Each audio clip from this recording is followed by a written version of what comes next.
If not, we'll move on to unfinished business, consideration and or action on the following. The first item is review and consideration for approval of the district crisis plan. And we've seen and discussed this a few times. It's a big plan. Document. It's a big document. Cindy has it up there so she can kind of just go through it. But we have two versions. It's been a struggle to bend over lately here. But this is the crisis plan. This is the final draft. We do not intend on making a lot of hard copies. Okay, we may have a few in the buildings for those people on the crisis team and the building administrators, but for the most part, and those will be the only people who will have access to the full-blown crisis plan. There's a lot of information in there, as we talked about. Probably, if we look in the sections here, you'll have a table of contents, and the major sections that we're looking at are prevention and mitigation. You know, how do we prevent bad things from happening in our schools, and what can we do to make sure that we're putting in programs in place and being able to identify potential issues with students so that we can look at those in a more proactive manner than in a reactive manner. Preparedness and planning, ensuring that we are prepared as best as we can from our end of it should something bad happen. And when we talk about bad things, it's not just things like happened again today in Nevada. Reno, Nevada, teacher and some students were, the student who shot the teacher was died also today, and there were other students that were wounded today. So it's not just looking at those type of things. We're probably just as likely to have or more likely to have bad weather come through the school district as we are something like that. So we're preparing for a lot of different things. And how we respond to those different things are found in the response section of this manual. And then, of course, what's getting to probably be as important as our response, prevention, and mitigation, but it's also our recovery procedures. Because as we're fully aware when we watch the news when an event like today occurs and we know the response we're going to get from parents, it's really important that we understand how to deal with those issues and making sure that we're prepared for that. So we are doing some things.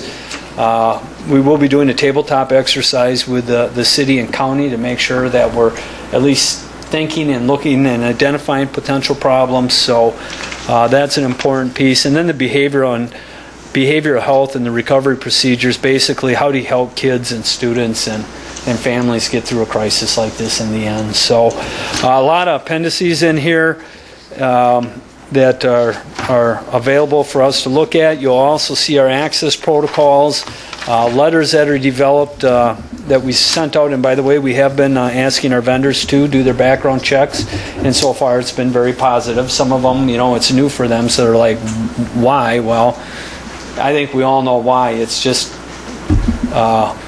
why do we have to deal with it? Because that's part of life now, and nobody wants to deal with it anymore. So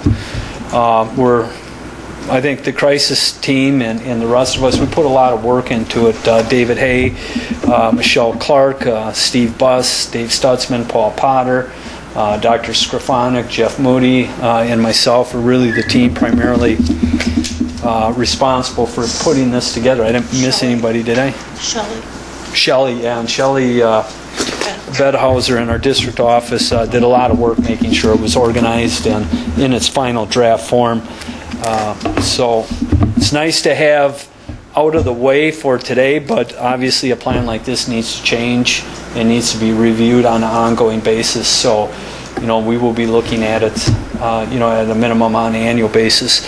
So this is basically for our staff on the crisis teams and for our administrators. And then what we want for our teachers, we have basically universal procedures that involve evacuation, relocation, lockdown, shelter in place, severe weather shelter, and then a reverse evacuation. So, and what we tell our staff is that, and they all keep this handy. You don't have to memorize this. You just have to be able to say, where do I go? Oh, that's right, it's hanging over here, so then I can read it. Because none of us know how we're going to act in a real crisis. if and when it should happen. So we want to be able to make sure that at the very least we have it in front of us. So I don't know if you have any questions. It's not available on the internet. I believe you can look at this, but because of the nature of the document, it's just not something we're going to be putting out there for everybody. So. Do you want to share about last week's incident? Oh, no, I don't, but I will now that you brought it up. No, I'm kidding. You have to now. What's that? You'll have to share now. Well, and it's not bad actually. In the end, our panic button accidentally got pushed at LaGrange on Friday. This is in the afternoon. We had 100 other things going on at the high school, and you know, it truly was an accident. It was going to happen. It could have been any school. We know it was going to happen. And of course, we got the response that we all expected and we all told them to expect. So that in itself, you know, a little disappointing. We hit the button accidentally, but what we learned in response to having pushed that button was worth a lot. So in the end, it turned out to be a good learning experience, I think, for all of us. So we'll move forward with it. Unfortunately, as myself and Mr. Potter were standing over there, and Mr. Revis was with us also, we thought we knew how to rearm the system, but there was one more step we didn't realize, so the alarm went off a second time without anybody touching it. So we got the same response a second time, but in no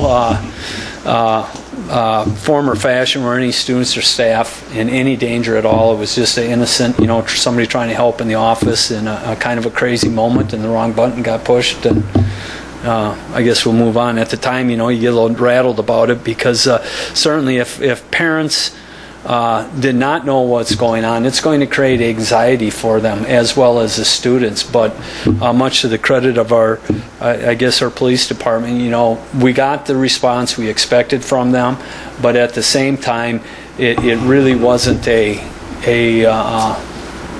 major show, I guess is the best. I don't know if anybody else could put it better than that, but they did what they needed to do to ensure the safety of the students and the staff, and with that, I guess we're appreciative of, and now we just need to learn from our mistakes and go forward. Questions? You're looking for approval of this? Yes. Yeah. Okay. So move to approve. Second. We have a motion and a second then to approve the district crisis plan as presented. Any other questions or comments? Just good job.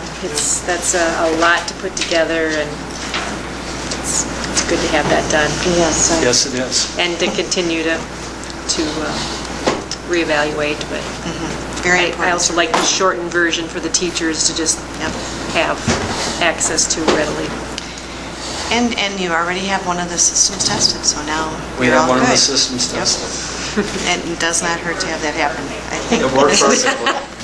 Mrs. Mosley and I know those little buttons get pushed a lot out of by accident. So Well, and one of the things we really stress to staff, and will continue to stress to staff, is you know, it's a little bit different where adults work than it is with kids, but you know, I don't want to say it could have been bad, but it could have been unsettling for both students and parents all at the same time. So we really need to make sure we understand what we're doing, and again, that's a training issue, and we'll get better at it. So. no, thank you for all the hard work to the whole group, because that's a lot to do. Michelle did a ton in editing, so I relied on her quite a bit, so I probably owe her something. I'm not sure what. Oh, she does. So. Very nice resource. We're good. Okay, so we have a motion and a second then to approve that plan as presented. Any other questions or comments? If not, all those in favor signify by saying aye. Aye. Opposed, say no. The ayes have it. The motion carries, and that plan is approved.